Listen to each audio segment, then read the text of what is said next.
자, 그런데 실망하긴 이릅니다. 좋은 소식이 있어요. 어떤 좋은 소식이냐? 인생은 불확정적이라는 겁니다. 대부분의 학생들은 여기에 걸려있다 이겁니다. 본인이 어떻게 하느냐에 따라서 자신의 인생의 불확정성을 조금 더 확정적으로 바꿀 수 있고, 앞으로 남은 1년, 12개월 동안 얼마나 이제 알차게 살지를 한번 잘 생각을 해봐야 됩니다.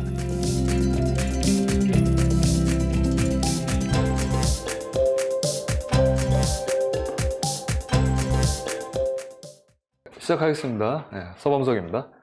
2025학년도 입시 후기 이야기와 준비하실 분들이 이제 생각해 볼 만한 문제들을 오늘 좀 말씀을 드려보겠습니다. 2025학년도 이제 외대부고 입시에서 있었던 일, 시사점들 몇 가지 말씀드리고 설명을 드려보도록 하겠습니다. 매년 똑같은데 이제 입시가 끝나고 나서 이제 합격한 학생들을 이렇게 쭉 보면은 공통점이 있다 이거예요. 실제 하지 않았다면 답변하기가 어려운, 자소서에 이제 쓴 굉장히 이제 어려운 개념이나 이런 것들을 노골적으로 물어보는 경우는 잘 없고요. 그 과정에서 있었던 일, 그 다음에 뭐 어려웠던 일을 어떻게 극복을 했고 어떤 점이 성장을 했고 이런 것들을 주로 물어본다라는 겁니다. 그렇기 때문에 이제 내 콘텐츠를 이제 외우지 않고 생각을 거쳐서 소화한 학생들, 이런 학생들이 당연히 말하기 이제 실력이라든가 수준이 남다르겠죠. 그래서 이런 학생들이 이제 보통 합격을 하더라. 이제 올해 제가 좀 신기한 경험들을 이제 몇 가지 했는데, 그 중에 이제 하나가 파이널 면접 때 실전처럼 이제 평가자들 3명이 이제 앉은 상태에서 이제 면접을 보는 그런 트레이닝을 했습니다. 실제 면접에서 이제 우는 학생들은 이제 봤어도 파이널 모의 면접에서 이제 우는 학생들은 이제 처음 봤거든요.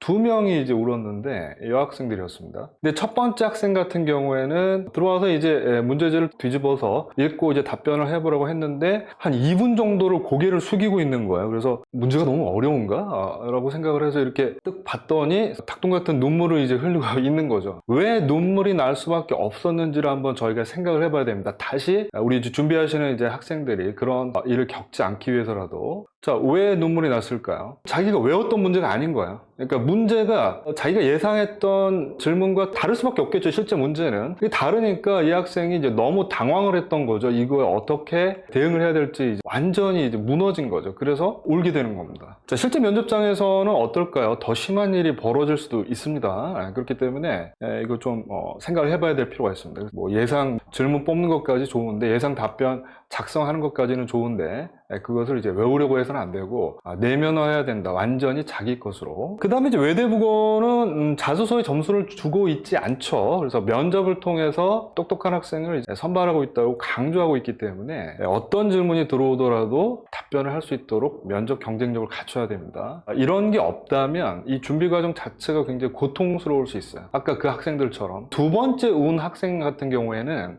교감신경이 이제 지나치게 활성화되기 쉬운 특징을 가진 학생이었습니다. 너무 이제 긴장을 하고 뭐 그런 유형의 학생인 거죠. 그래서 뭐 거의 이제 뭐 숨을 못 쉬어요. 꺼이꺼이 이제 하는데, 그런 학생들한테 아무리 모의 면접이라지만 질문을 하기 어렵겠죠. 그죠? 실제 면접장에서도 그럴 겁니다. 우리 자녀를 좀 냉정하게 객관적으로 보시고 이런 것들을 잘 헤쳐나갈 수 있는 역량이 있는지를 보셔야지, 그냥 부모님 욕심에 맞춰서 어떤 특정 학교가 좋다, 외대부뿐만이 아니더라도 특정 학교가 좋다라는 어떤 생각 때문에 이제 너무 푸시하는 것은 이제 좋지 않을 수 있다, 이렇게 저는 생각을 합니다. 자, 이 학생 한번 보시죠. 이 학생이 이제 합격생인데, 제가 이제 평소에 했던 이야기를 잘 내면화한 케이스이죠. 자, 웃으면서 들어가서 웃으면서 나오는데, 자, 면접이라는 것은 결국 이제 진실된 나를 보여주는 것이다, 이렇게 생각을 하고, 외대부고 이제 학교가 예쁘잖아요. 그래서 아름다운 학교 전경을 보면서 웃어보고 이미지 트레이닝 하는 거죠. 외대부고 교복을 입은 자신의 모습을 생각하면서 면접의 핵심을 잘 꿰뚫고 있는 겁니다. 면접이라는 것은 가장 중요한 게 제가 항상 말씀드리지만 호감을 사는 것이고 좋은 인상을 남기는 것이다. 면접은 어차피 일방적인 과정이잖아요. 그죠? 답변 내용에서 실수를 하더라도 웃으며 실수를 인정하고 다시 답변의 길을 되잡는 것이 더 중요하다고 생각한다라고 해서 이렇게 후기를 남겼습니다. 근데 이 학생 같은 경우에는 제가 작년에 이제 보자마자 확신을 했습니다. 이 학생은 떨어지기가 어렵겠다. 자, 그럼 이제 많은 분들이 이제 그게 말이 되냐라고 생각하실 수 있는데, 어떻게 처음 본 학생이 이제 합격을 할 것이냐, 아니면 불합격할 것이냐, 어떻게 확신할 수 있느냐, 이것을 이해하시기 위해서는 사람을 파악하는 3가지 방법. 첫 번째 번째가 뭐죠? 겪으면서 파악인데, 두 번째가 이제 사전에 이제 입수한 정보로 대상을 파악하는 방법이고, 세 번째가 사전 정보 없이 즉석에서 파악하는 방법입니다. 콜드 리딩이라고 보통 하죠. 그래서 가장 유명한 콜드 리더는 이제 셜록 홈즈고, 저도 이제 많은 학생들을 봐왔기 때문에 나름 이제 콜드 리더라고 할 수 있는데, 그럼 이제 어떤 것들을 보고 판단하느냐? 사주팔자, 뭐 타로 카드, 점성술 이런 것들이 뭐 실제로 존재를 할까요? 그런 것들이. 그러니까 어떤 사람의 미래라든가 이런 것들을 확정적으로 판단할 수가 없죠. 그런 것에 기대어서 뭐 인생을 뭐 설계하는 것은 좀 좋지 않고, 이런 것들이 전부 다 콜드 리딩 혹은 핫 리딩에 해당한단 말이에요. 자, 그럼 이제 무엇을 보고 판단하느냐? 보통은 뭐 여러 가지 이제 복합적이긴 한데 주로 얼굴입니다. 얼굴. 합격할 것을 이제 제가 확신하는 학생들은 어떤 느낌이 있냐면, 얼굴이 이제 자기 확신감이 있어요. 여유도 있고, 그 다음에 내공이 있습니다. 학교에서건 가정에서건 꽤 괜찮은 가르침을 받고 성장하고 발전해온 학생이라는 것이 티가 난다라는 거예요. 부모님들께서는 사랑하는 우리 자녀의 얼굴만 계속 보고 계시기 때문에 이게 어떤 의미인지 잘 모르실 수 있지만 확실히 티가 난다 이겁니다. 반면에 이거 어렵겠다 싶은 학생들은 어떨까요? 반대되는 특징을 갖고 있습니다. 자기 불신감이 얼굴에 가득하고, 심한 경우에 이제 얼굴이 이제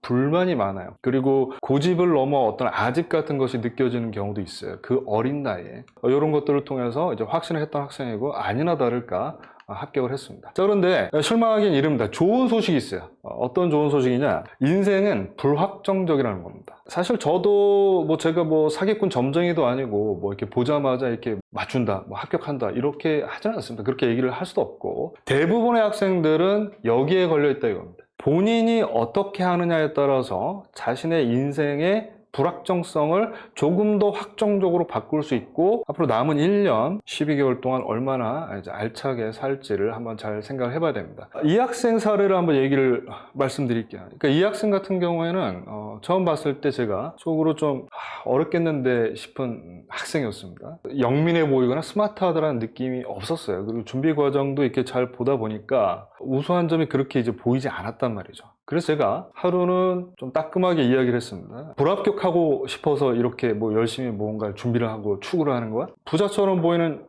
가장 좋은 방법이 뭔지 아니? 명품 가방을 들고 다닌다, 뭐 비싼 옷을 입고 다닌다, 뭐 이런 얘기를 하더라고요. 그래서 그거는 변죽일 뿐이고, 인생의 진리는 그렇게 복잡한 게 아니다. 가장 좋은 방법은 실제 부자이면 된다. 그러면 같은 논리로 평가자들은 인재를 뽑으려고 하지 둔재를 뽑으려고 하지는 않을 것이기 때문에, 네가 일단 인재처럼 보여야 되는데 인재처럼 보이는 가장 좋은 방법은 뭐냐라고 물었습니다. 같은 논리로 진짜 인재면 된다. 복잡하게 생각하지 말고 똑바로 준비해. 그렇게 얘기를 했는데, 왠지 모르겠지만 이 학생이 그날 이 이야기에 이제 꽂혔던 거죠. 꽂혀가지고 자기를 전환하기 시작했습니다. 누가 무슨 얘기를 하든지 간에 자기가 이제 관심 있는 분야, 자신의 콘텐츠 관련한 책도 읽고, 그리고 열심히 외부 세상으로 표출하는 면접 연습을 이제 한 거예요. 그래서 확 바뀌었습니다. 확 바뀌었고, 그래서 불확정적이라고 제가 말씀드리는 거예요. 결국은 그 면접장에 들어가기 전에 완전히 사람이 환골탈태를 해가지고 몰라보게 바뀌었습니다. 그리고 결국 합격을 할 수 있었습니다. 그러니까 뭐 질에 미리 포기하거나 그럴 필요가 전혀 없다. 자, 이런 것들도 많이 물어보세요. 자소서만으로도 합격 불합격을 알 수 있다는데요, 이거는 반은 맞고 반은 틀립니다. 왜냐하면 자소서만으로 이제 학생들을 선발한다면 맞는 얘기겠죠. 그러나 그렇지가 않죠. 분명히 자소서에는 딱 읽어보면 고하가 있어요. 수준의 차이가 있다는 겁니다. 자소서만으로만 뽑는다면 당연히 합격 불합격 여부를 이제 가늠할 수 있는데 그렇지가 않잖아요. 면접이 절대적이기 때문에 자소서는 심지어 점수도 주지 않잖아요. 고입 자기도학습 전형에서는 해당하지 않는 이야기다, 이렇게 생각하시면 되겠습니다. 또 이런 말씀도 아직까지도 생각하시는 경우가 있는데, 국제 입문 트랙 쿼터가 있느냐? 예전에는 명확하게 정해져 있었죠. 그런데 이제 통합 선발을 하면서 이런 쿼터가 사라졌잖아요. 물론 학교 내부적으로는, 외대부고 내부적으로는 이 정원을 조금 더 늘려서 확대하고 싶은 계획과 마음과 의도가 있는 것은 사실입니다.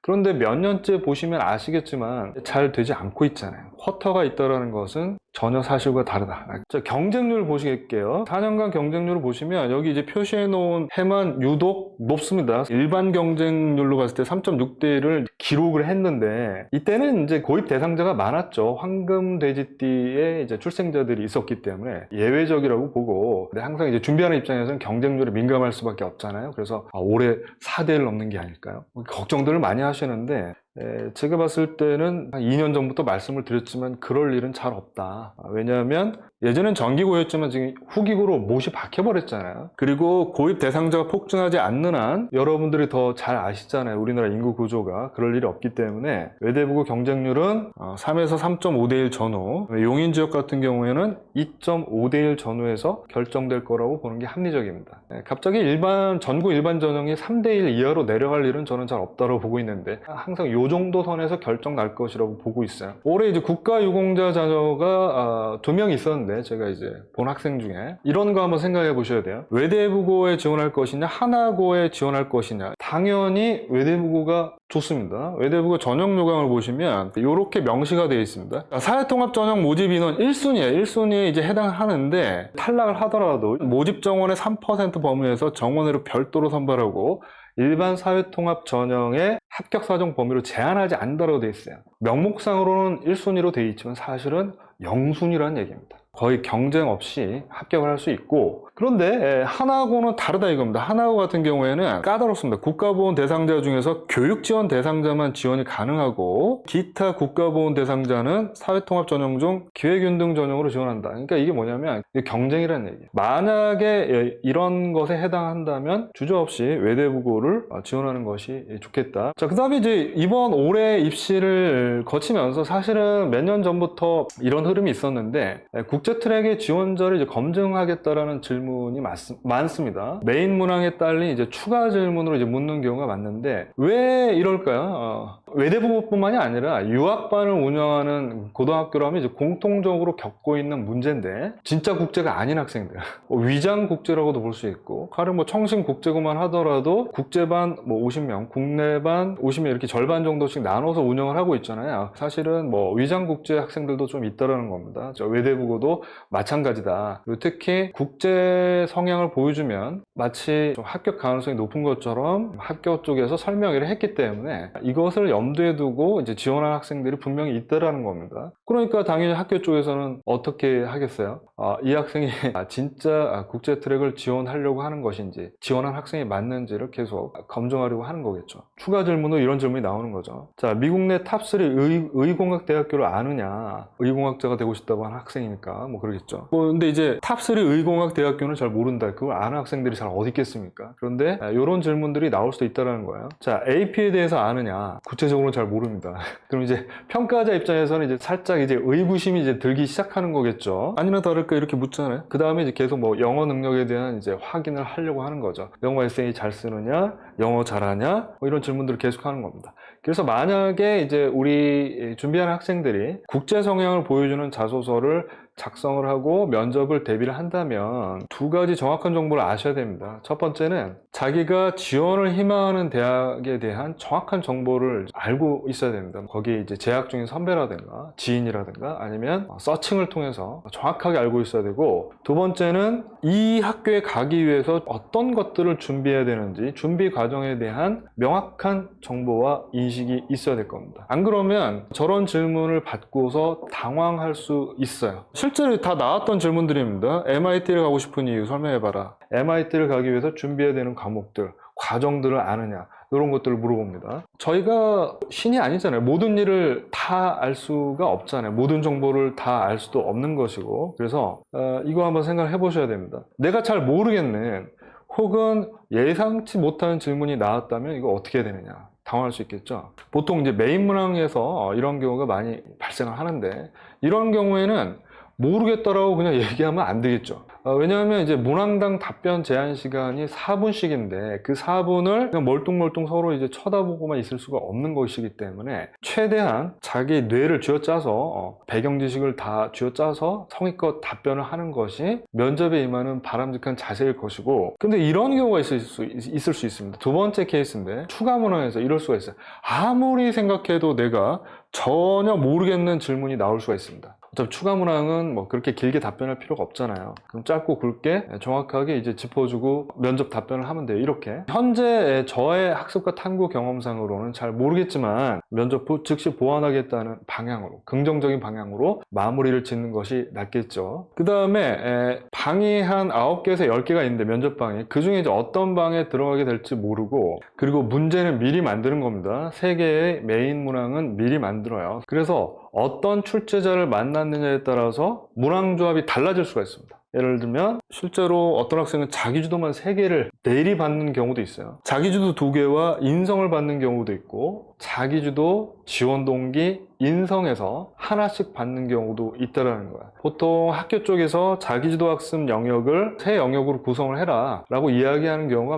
많은데 굳이 그럴 필요는 없다라는 겁니다. 그 다음에 여기 인성에 제가 좀 표시를 해놨는데 공통문항 같은 인성문항이 많습니다. 요거 한번 생각들 한번 해보시죠. 자, 자기중심적인 사람과 이기적인 사람의 차이점에 대해서 사례를 들어서 설명하고, 자기중심적인 사람이 많은 집단에서 어떤 2가지 리더십을 행할지 설명해봐라. 자, 쉽게 답변하기 어렵지 않으실까요? 자기중심적인 사람과 이기적인 사람의 차이는 도대체 어떤 것들이 있을지 오늘 한번 자녀들에게 한번 물어봐 주시고, 그 다음에 이게 이제 좀 문제가 될 수 있는데, 자소서가 어렵고 뭐 하다 보니까 그 분야에 대해서 전문적인 그 어떤 지식이라든가 소양이 없는 출제자가 문제를 만들 수도 있어요. 그렇게 흔하지는 않은데, 만약 그런 케이스가 이제 발생을 하게 되면 메인 문항 3개가 정말 예상하지 못한 그런 질문들이 나올 수 있습니다. 그런 질문들이 나왔다고 해도 당황하지 말고 최대한 답변하는 게 좋겠습니다. 기억에 남는 학생인데, 작년에 이제 여학생 중에서 이제 그런 학생이 있었어요. 이 학생도 이제 제가 보자마자 어렵지 않게 합격할 수 있겠다라고 이제 확신했던 학생인데, 이 학생이 지금 이런 케이스에 걸렸던 거죠. 뭐 자연계열 성향을 보여주는 자소서였는데 관련된 질문이 전혀 나오지 않았습니다. 그래서 이 학생 당연히 당황했겠죠. 준비했던 것이 아닌 질문이 나왔기 때문에 당황했지만 어떻게든 잘 답변을 했어요. 이 학생은 뭐 너는 전혀 걱정이 되지 않다, 이상하게 걱정이 되지 않기 때문에 합격할 것이다 라고 말을 해줬는데, 아니나 다를까 이제 합격을 했습니다. 자소서 기재 배제 사항이 이제 강화가 됐습니다. 2026학년도에도 이게 이제 그대로 반영이 될지, 다른 거는 뭐 비슷합니다. 예전이랑 비슷한데 타항의 문제죠. 구체적인 특정 대학명이라든가 기관명이라든가 그래서 뭐 나사나 뭐 WHO 세계보건기구죠. 이런 것들도 이제 우회적으로 돌려서 표현하는 식으로 자소서를 작성해야만 했습니다. 이런 것들 아무튼 조심해서 올해 자소서를 쓸 때 작성을 하시는 것이 좋겠습니다. 뭐 오죽하면 이제 뭐 버락 오바마라든가 그 유명인의 이름도 자소서에 쓰지 말라는 어떤 답변까지 있었기 때문에 교내대회 참여 사실도 이제 안 된다라고 못을 박았습니다. 예전에는 이제 뭐 긴가민가 했었지만, 이런 것들을 좀 생각을 하고 준비를 하시면 좋겠고, 자, 마지막으로 이제 매년 초에 정원에 이제 거주지 이전 전편입이라는 게 있습니다. 10명을 이제 선발할 수 있는데 자격 요건이 좀 까다로워요. 까다로운데 이게 경쟁률이 그래도 매년 한 7, 8대 1 되는 그런 전형입니다. 이거는 고등학교 배정을 받아야 되는 거야. 지금 아마 다 배정들 받으셨을 텐데, 고등학교 배정을 받은 다음에 부모님의 어떤 직장이 용인으로 이전이 됐다라든가 어떤 피치 못할 사정에 의해서 용인시로 거주지가 이제 이전이 됐을 때 자격 요건이 이렇게 됩니다. 고등학교 1학년에 재학 중인 자, 그런데 지금 이제 재학은 아니더라도 배정을 받은 것도 재학 중인 걸로 간주를 하는 거죠. 그래서 지원을 할 수가 있습니다. 근데 이제 해외 기육자 같은 경우에는 이제 중학교 3학년 18학기 수료 이상의 학력을 지닌 자다. 왜 18학기죠?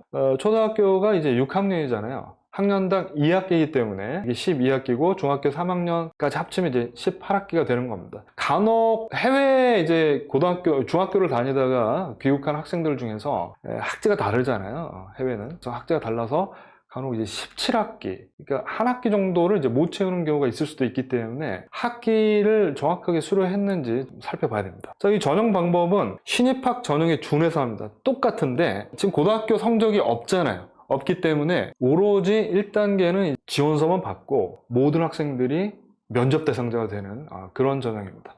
그리고 2단계 면접평가 100점으로 학생을 10명을 이제 선발하는 그런 전형이 되겠습니다. 이런 것들 한번 생각해 보시기 바라고 마치도록 하겠습니다. 감사합니다.